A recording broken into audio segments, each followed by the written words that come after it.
Bharat Ratna doctor Babasaheb Ambedkar यांचा आज 69वा महापरिनिर्वाण दिन आहे आणि त्यानिमित्तानं बाबासाहेबांना अभिवादन करण्यासाठी नागपुरातील प्रसिद्ध आणि ऐतिहासिक अशा दीक्षाभूमीवर मोठ्या संख्येनं बौद्ध अनुयायी जे आहेत ते या ठिकाणी आपल्याला पाहायला मिळत आहेत।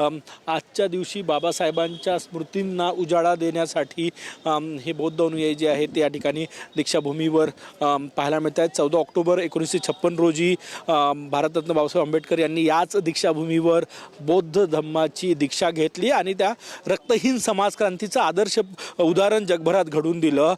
त्यामुळे दीक्षाभूमीला एक आगळं वेगळं महत्त्व आहे आणि आज महापरिनिर्वाण दिनानिमित्त बाबासाहेबांना अभिवादन करण्यासाठी या ठिकाणी मोठ्या संख्येनं बौद्ध बांधव आलेले आहे। भाऊ, काय सांगणार? आज एक अत्यंत भावनिक दिवस आहे। आज मुळात मृत्यूनेच स्वतःचा हसा करून घेतलं आहे, या पद्धतीची भावना, या पद्धतीचे विचार माझ्या मनात आहेत। मृत आंबेडकरांपेक्षा म्हणजे किंवा जिवंत आंबेडकरांपेक्षा मृत आंबेडकर जास्त प्रभावशाली ठरतील हे प्राचार्य अत्रेंनी जेव्हा 56मध्ये सांगितलं होतं, त्याचा प्रत्यय तुम्हाला मागच्या 69 वर्षात आला असेल की बाबासाहेबांच्या अनुयायांनी बाबासाहेबांचे विचार मोठ्या प्रमाणामध्ये आणि बाबासाहेबांच्या विचारांनीच आपल्या जीवनामध्ये क्रांती करून घेतलेली आहे।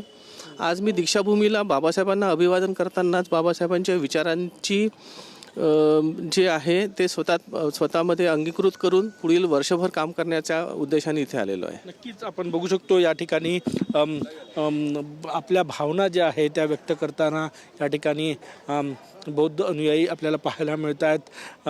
बाबासाहेबांना अभिवादन करण्यासाठी ही सगळी गर्दी जी आहे ती आज 69व्या महापरिनिर्वाण दिनानिमित्त नागपुरातील ऐतिहासिक दीक्षाभूमीवर पाहायला मिळते। कॅमेरामॅन सचिन सयामसह गजानन माटे, TV9 मराठी, नागपूर।